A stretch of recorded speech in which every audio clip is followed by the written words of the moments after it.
हो साहेब, त्यांना काळजी माझी वाटणारच. त्यांनी माझी चौकशी केली. त्यांनी मला सांगितलं, भास्करराव पोलीस स्टेशनला वगैरे तक्रारी द्या. आत्ता पोलीस स्टेशन सध्या काय किती लोकांना आपल्या मदत करतं हे तुम्हाला माहिती आहे. जीवाची काळजी घ्या. पक्षापेक्षा राजकारणापेक्षा मला तुमचा जीव महत्त्वाचा आहे. वडिलकीच्या नात्याने त्यांनी हे सांगितलं. याच्यापेक्षा आणखी पक्षप्रमुख काय करणार. पोलिसांची गुन्ह्याची नोंद सध्या प्रोसिजर सुरू आहे. काही जणांना अटक झालेली. असं आहे की पोलिसांना मी तेच सांगतो, तुम्ही 50-50, 100 नव्हे 500 लोकांच्यावर गुन्हे दाखल करा, वस्तुस्थिती पडताळून करा. पण तरी देखील त्यांनी माझ्या लोकांची धरपकड सुरू केलेली आहे. ठीक आहे, धरपकड सुरू केली आहे. एका बाजूला मी कायदेशीर लढाई लढेन आणि पोलिसांचा हा जर अत्याचार सुरू झाला तर मी लोकशाही मार्गाने रस्त्यावर उतरेन. मी माघार जाणारा माणूस नाही या विषयामध्ये. अन्यायाच्या विरोधात लढणारा माणूस मी आहे आणि म्हणून लोकशाही मार्गाने मी रस्त्यावर उतरेन. माझ्या लोकांच्या पाठीमागं मला उभं राहावं लागेल आणि मी राहणार. साहेब आता ठरवते त्याच्याबद्दल मला काय ते असं भाष्य केलं ह्या गोष्टीवर फार लक्ष देण्याची गरज नाही. राजकीय भाष्य आम्हीही करतो. त्यामुळं मी जेव्हा एखादं राजकीय भाष्य करतो तेव्हा त्यांनी करू नये असं माझं मत कधीही नसतं. त्यांचं मत असतं, ह्या राण्यांचं मत असतं की आम्ही कोणाबद्दल काही बोलायचं पण आमच्याबद्दल कोणी काही बोलायचं नाही. जरूर नाही. नातू जर माझं डिपॉझिट जप्त करणार असतील तर ठीक आहे, लोक ठरवतील. 2 वेळेला नातूला मी पराभूत केलेला आहेच. तिसऱ्यांदा नातू माझ्यासमोर उभे राहणार असतील तर लोकशाहीमध्ये कोण ना कोणतरी कोणाच्या विरोधात उभा राहणारच आहे. त्याचं वाईट वाटायचं कारण काय. आणि त्यांनी जर माझं डिपॉझिट जप्त केलं तर काय शेवटी मी त्यांचा सत्कारच करेन, नक्की करेन. फक्त कोण कोणाला पराभूत करतो तेवढं बघू. साहेब कधी आपल्या घरावरती हल्ला होता? चांगला प्रश्न विचारला तुम्ही EBPचे माझ्या मार्फत बाळू सर्वांनी. की आजपर्यंत हल्ले माझ्यावर झाले. याच राणेंनी माझं कार्यालय फोडलं. हेच राणे काल हल्ला करायला माझ्यावर आले. याच राणेंनी माझ्यावर 4 लोक पाठवून माझ्या घरावर पेट्रोल बॉम्ब टाकले. हे सातत्यानं माझ्या बाबतीत घडतंय.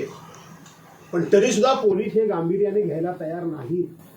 मला असं वाटतंय की आज काही लोकांना ED, NIA, CBI, income tax ह्याच्या चौकशा लावून जेरबंद करायचं काम चाललंय, तर काही लोकांना ठार मारून विरोधक संपवायचं काम चाललेलं आहे.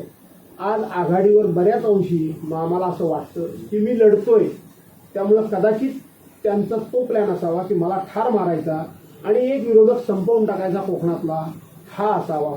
पण मी आज सांगतो, भास्कर जाधवनी एवढी माणसं जोडलेली आहेत. एकटा भास्कर जाधव मेला म्हणजे काय हे सगळं संपेल अशा भ्रमात कोणी राहू नये.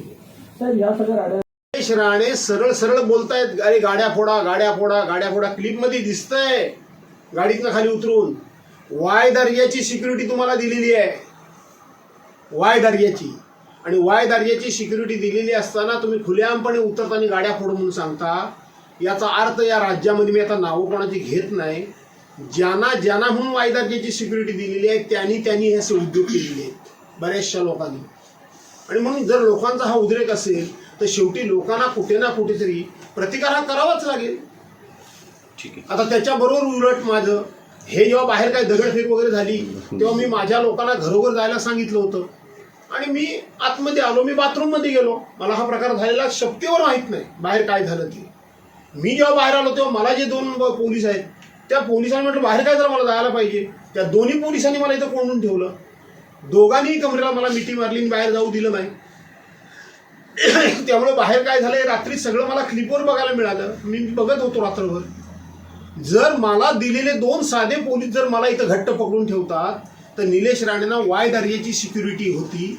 त्यांना निलेश राणेंना गाडीतच किंवा थांबवता आलं नाही किंवा त्यांना बाहेर पाठवता आलं नाही, परंतु वाय दर्जाच्या सिक्युरिटी देऊन हे त्यांना असे गुन्हे करण्याकरता एक प्रकारचं प्रवृत्त करायचं आणि त्यांना प्रोटेक्ट करायचं हा उद्योग सुरू आहे. 2 पोलिसांनी मला इथं किती मी प्रयत्न करत होतो, मला सोडलं नाही बाहेर. एकानं घट्ट कमरेत पकडून ठेवलं तर एक दरवाजाला आडवा होता. नाही म्हणले आम्ही तुम्हाला बाहेर जाऊन देणार. आमची जबाबदारी ही आहे की तुम्हाला आम्ही तिथे जाऊ देणार नाही. मग वाय दर्जाचे पोलीस ते करू शकत नाही का.